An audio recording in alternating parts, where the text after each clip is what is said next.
আজি আমি এই ভিডিঅ'টোত ইংলিছ গ্ৰামাৰৰ ডিটাৰমিনাৰ বিষয়ে অলপ কথা আলোচনা কৰিম। তো ডিটাৰমিনাৰে কি কৰে, সদায় নাউন বিলাকক ডিটাৰমাইন্স কৰে। তো ই নাউনৰ আগত বহে আৰু নাউন বিলাকক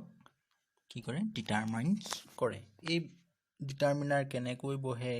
ক'ত কেতিয়া বহে, তাৰ বিষয়ে আজি আমি আলোচনা কৰিম। তোমালোকে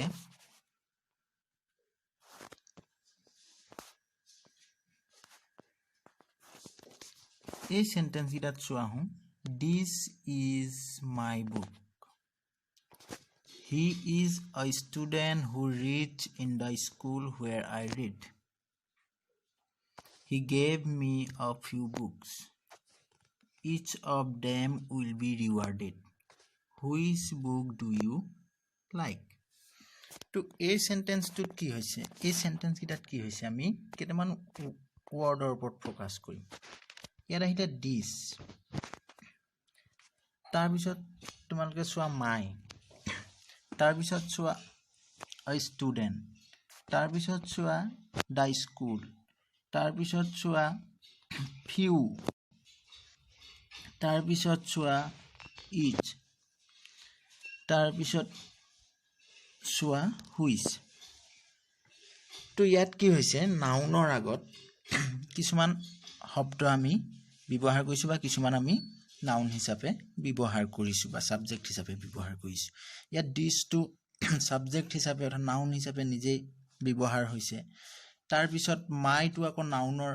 আগত বহিছে। তাৰপিছত কি হৈছে, ষ্টুডেণ্ট, ইয়াত ষ্টুডেণ্টৰ আগত এ বহিছে। তাৰপিছত দা স্কুল, স্কুলটো হৈছে নাউন, তাৰ আগত দা বহিছে। তাৰপিছত ফিউ বুকছ, বুকছটো হৈছে নাউন, তাৰ আগত ফিউ বহিছে। ইচ অফ ডেম, ডেমটো হৈছে নাউন, তাৰ আগত কি হৈছে, ইচ বহিছে। তাৰপিছত বুকটো হৈছে নাউন, তাৰ আগত হুইচ বহিছে। এই যে দিছ, এ, মাই, দা, ফিউ, ইচ, হুইচ, এই সকলোবিলাক কি জানানে, এইবিলাকেই হ'ল ডিটাৰমিনাৰ। এইবিলাককে কোৱা হয় ডিটাৰমিনাৰ। এতিয়া আমি এই ডিটাৰমিনাৰবিলাকৰ ভাগ কি, এইবিলাক আমি চাম। ইয়াত আমি পাইছোঁ, আমি আগৰ সেন্টেন্সটোত এ পাইছিলোঁ, দা পাইছিলোঁ আগৰ সেন্টেন্সবিলাকত, আৰু আমি গম পাইছিলোঁ সেইবিলাক হৈছে ডিটাৰমিনাৰ। সেই এ, এন, ডি, এই তিনিটা হৈছে ডিটাৰমিনাৰ, যাক আমি আৰ্টিকল বুলি কওঁ। এইকেইটা হৈছে আৰ্টিকল, আৰু এই আৰ্টিকলটো হৈছে ডিটাৰমিনাৰ এটা ভাগ। তো ডিটাৰমিনাৰ এটা ভাগ পালোঁ আমি আৰ্টিকল, আৰু আৰ্টিকলত পৰে এ, এন, ডি। তাৰপিছত পাইছোঁ ডেমনষ্ট্ৰেটিভ এডজেক্টিভ, যিবিলাকক আমি আৰ্টিকল হিচাপে ধৰোঁ। সেইবিলাক হৈছে দিছ, দিছ বুক, ডেট মেন, দিছ পিকচাৰ, এইবিলাক হৈছে দিছ, ডেট, এইবিলাক হৈছে কি ডিটাৰমিনাৰ। তাৰপিছত which book, what kind of book, হুজ বুক, এইবিলাকো হৈছে কি ডিটাৰমিনাৰ, যিবিলাক আমি এডজেক্টিভ হিচাপেও ব্যৱহাৰ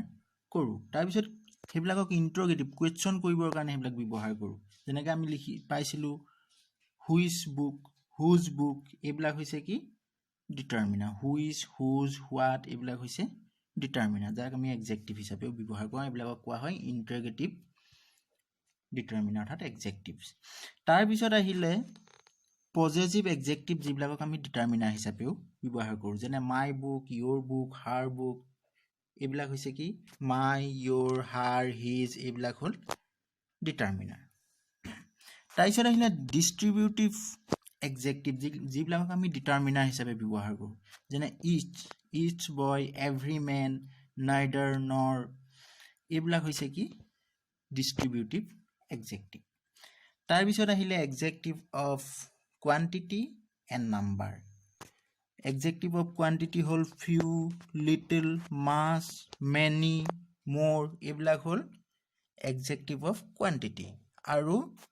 1, 2, 3, এইবিলাক হ'ল এডজেক্টিভ অফ নাম্বাৰ,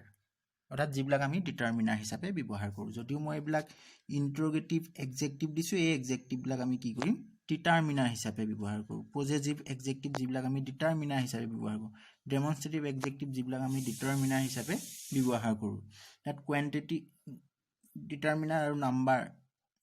কিছুমান আছে যিবিলাকক আমি ডিটাৰমিনাৰ হিচাপে ব্যৱহাৰ কৰোঁ অৰ্থাৎ এই ছটা ভাগ article demonstrative determiner interrogative determiner possessive determiner distributive determiner determiner of quantity and quality এইকেইটা হ'ল ডিটাৰমিনাৰৰ ছটা ভাগ এতিয়া আজি আমি যেহেতু এই ছটা ভাগৰ বিষয়ে আমি আলোচনা কৰিম আজি আমি কি কৰিম এই আৰ্টিকল এ এন ডি এই তিনিটাৰ ব্যৱহাৰ কেনেকৈ ক'ত কেতিয়া কৰোঁ তাৰ বিষয়ে আলোচনা কৰিম ঠিক আছে আৰ্টিকলৰ বিষয়ে আমি আলোচনা কৰিম আৰ্টিকলৰ সম্পৰ্কত এই কথাখিনি মই জাস্ট প্ৰেজেন্টহে কৰিছোঁ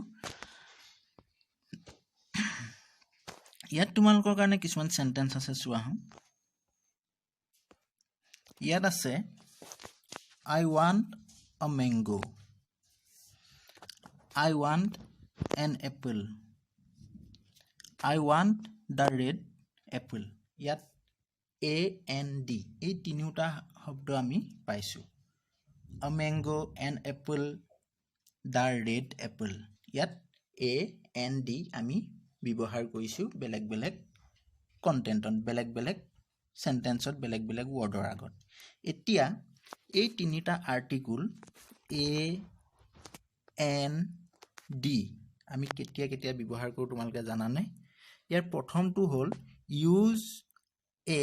before the consonant sound যিবিলাক শব্দৰ উচ্চাৰণ কনসনেন্টৰ দৰে হয় বা কনসনেন্টৰ উচ্চাৰণ থাকে যিবিলাক শব্দত আৰম্ভণিতে সেইবিলাকৰ আগত আমি কি বহুৱাও a আৰ্টিকল বহুৱাও এতিয়া কনসনেন্ট কি বা কনসনেন্ট সাউন্ড কি সেই বিষয়ে আমি ইয়াৰ নেক্সট পেজত আলোচনা কৰিম তাৰ পিছত আহিলে use N before vowel sound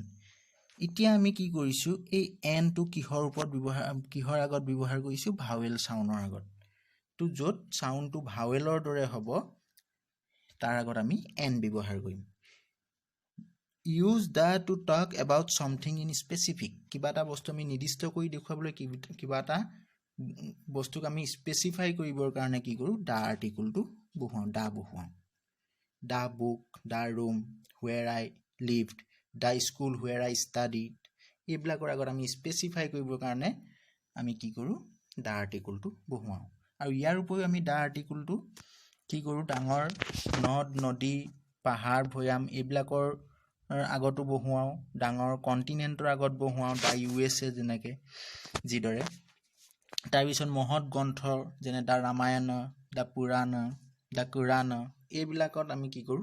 দা আৰ্টিকলটো বহুৱাও তো আমি ইয়াত গম পালো এ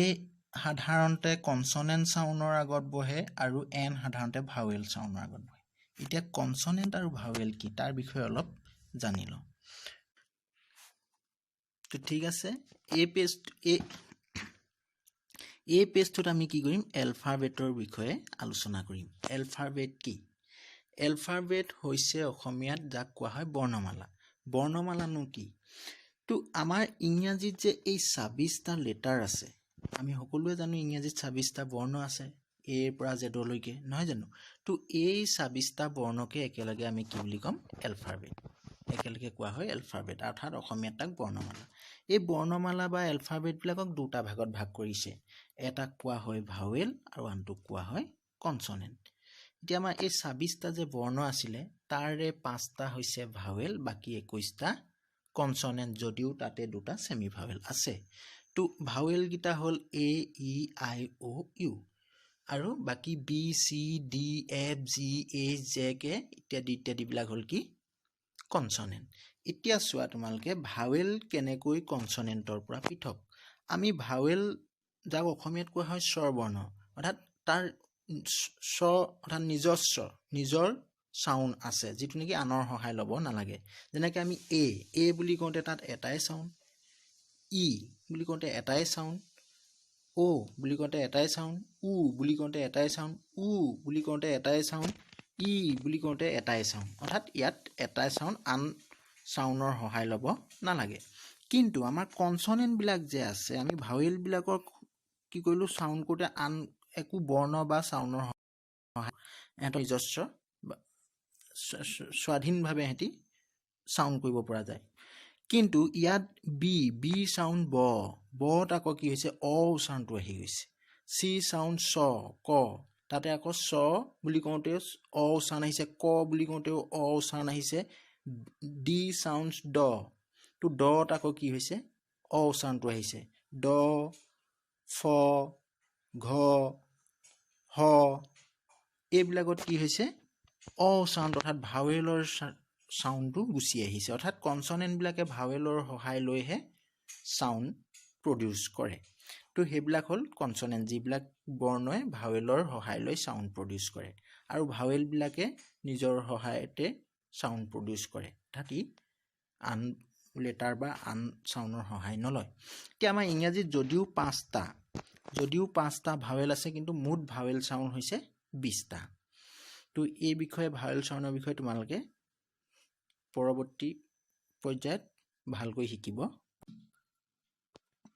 এইকেইটা নিয়মতে শেষ নে আৰু আছে এতিয়া ইয়াত আমি এটা বস্তু চাইছোঁ দেখিছোঁ যে এই আৰ্টিকলখিনি যে পালোঁ আমি আৰ্টিকলখিনিক দুটা ভাগত ভাগ কৰোঁ এটা হৈছে কি ইনডেফিনিট আৰ্টিকল এ আৰু এনক আমি কি কৰোঁ এ আৰু এনক আমি ইনডেফিনিট আৰ্টিকল বুলি কওঁ ই কোনো এটা নাউনক ডেফিনেটলি বা স্পেচিফাই নকৰে ই যেনেকৈ আই ৱান্ট আ মেংগো মই এটা আম বিচাৰিছোঁ ধৰি লোৱা এপাচি আম আছে তাৰ ভিতৰত মই যিকোনো এটা বিচাৰিছোঁ এইটোৱে লাগিব বুলি নহয় যিকোনো এটা বিচাৰিছোঁ আই ৱান্ট এন এপল ঢেৰ আপেল আছে তাৰ ভিতৰত মই যিকোনো এটা আপেলহে বিচাৰিছোঁ গোটেই আপেলখিনিৰ পৰা মই এটা স্পেচিফাই কৰি দিয়া নাই এটা দেখুৱাই দিয়া নাই যে মোক এইটো আপেলে লাগিব মই তেনেকৈ কোৱা নাই মই কৈছোঁ মোক এটা আপেল লাগে যিকোনো এটা আপেল মোক লাগে কিন্তু দা আৰ্টিকলটো আমি স্পেচিফাই কৰিবৰ কাৰণে ডেফিনেটলি কিবা এটা বস্তুক দেখুৱাবৰ কাৰণে আমি কি কৰোঁ দা আৰ্টিকল বহুৱাওঁ যেনে give me the Apple from the basket সেই বাস্কেটটোত থকা সেই আপেলটো মোক দিয়া মানে এটা আপেলক নিৰ্দিষ্ট কৰি দেখাই দিয়া হৈছে এই দা বুলি কওঁতে আমি স্পেচিফাই কৰিছোঁ দা ৰেড এপল সেই ৰঙা আপেলটোহে দিয়া সেই পকা আপেলটোহে দিয়া বাকীকেইটা আপেল নালাগে তাৰমানে কিন্তু এন এপল বুলি কওঁতে যিকোনো এটা আপেল দি দিলেই হ'ব ইয়াত স্পেচিফাই কৰা নাই এই দুটাই হ'ল আৰ্টিকুলৰ ভাগ এ আৰু এন হ'ল ইনডেফিনিট তাক নেকি স্পেচিফাই কৰা নহয় আৰু ডিটো হৈছে ডেফিনিট আৰ্টিকুল এতিয়া তোমালোকে মন কৰিবা আমি আগে গম পালোঁ যে এটো সাধাৰণতে কনচনেণ্ট চাউণ্ডৰ আগত বহে আৰু এনটো সাধাৰণতে ভাৱেলৰ আগত বহে কিন্তু কেতিয়াবা কি হয় আমাৰ হয় কি এটো ভাৱেলৰ আগতো বহে দুটা চৰ্তত এটো ভাৱেলৰ আগত বহিব যেতিয়া ইউ ভাৱেলৰ উচ্চাৰণ ইউৱে হয় যেতিয়া ইউ ভাৱেলটো উচ্চাৰণ আ নহয় বা উ নহয় ইউৱে হ'ব তেতিয়া তাত আমি এ আৰ্টিকল বহুৱাম যেনে আ ইউনিভাৰ্চিটি আ ইউনিয়ন লিডাৰ তাত এ বহিব এ ইউনিটি এ ইউনিট তো এইবিলাকৰ আগত এ বহিব কাৰণ তাত ইউ উচ্চাৰণটো ইউৰ দৰে হৈছে তাত ইউ উচ্চাৰণটো আ বা উ হোৱা নাই তাত ইউ উচ্চাৰণটো ভাৱেলৰ নিচিনা ইউৰ দৰে হৈছে গতিকেলৈ ইউ উচ্চাৰণ যেতিয়া ইউৰ নিচিনাই হ'ব ইউৰ দৰেই হ'ব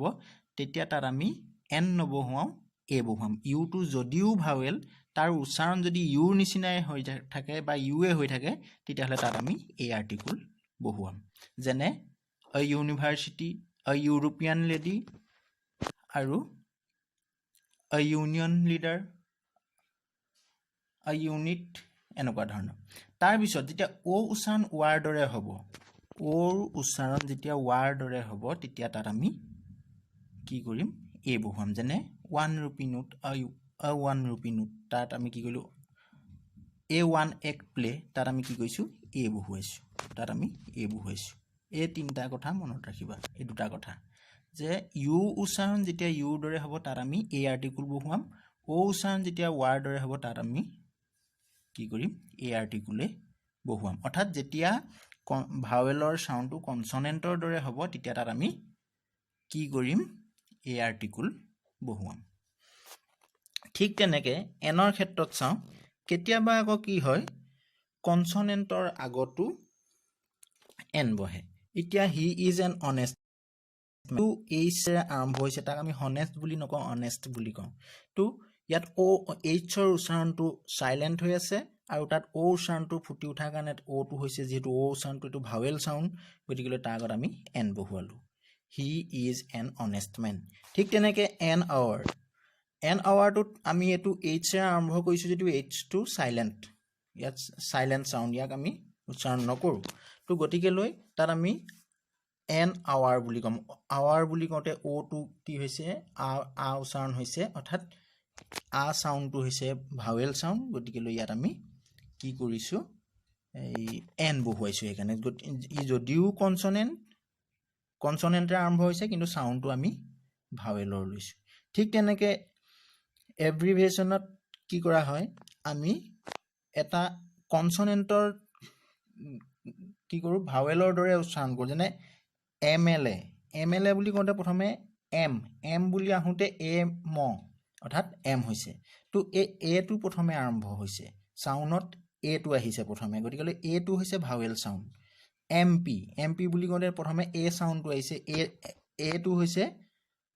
ভাৱেল সাউন্ড তো এই কনসনেন্ট বিলাকে যেতিয়া ভাৱেলৰ দৰে সাউন্ড কৰিব তেতিয়া তাত আমি এন বহুৱাম ঠিক তেনেকৈ এলপি স্কুল এল বুলি কওঁতে প্ৰথমে এ উচ্চাৰণটো আহিছে এ টো হৈছে যেহেতু ভাৱেল সাউন্ড তো গতিকে তাৰ আগত আমি এন বহুৱাম এনেদৰে কিছুমান কনসনেন্ট যিবিলাক ভাৱেলৰ দৰে উচ্চাৰণ কৰে সেইবিলাকৰ আগতো আমি এন আৰ্টিকল বহুৱাম তো ঠিক আছে ইয়াতে মই আকৌ দা আৰ্টিকুলৰ কথা দুটামান তোমালোকক কৈ থওঁ দা আৰ্টিকুলটো আমি কি কৰিম আগে উল্লেখ কৰিছিলো যে আমি মহৎ গ্ৰন্থ মেগাজিন বাতৰি কাকত ডাঙৰ ঠাই গ্ৰহ নদ নদী ডাঙৰ পাহাৰ পৰ্বত এইবিলাকৰ আগত বহুৱাওঁ এইবিলাকৰ আগত আমি দা আৰ্টিকুল বহুৱাওঁ আৰু দা আৰ্টিকুলটো কেতিয়াবা কি কৰো স্পেসিফাই কৰিবৰ কাৰণে ব্যৱহাৰ কৰো তো ধন্যবাদ ইয়াৰ পৰৱৰ্তী ভিডিঅ'সমূহত আমি কি কৰিম বাকিবিলাক ডিটাৰমিনাৰ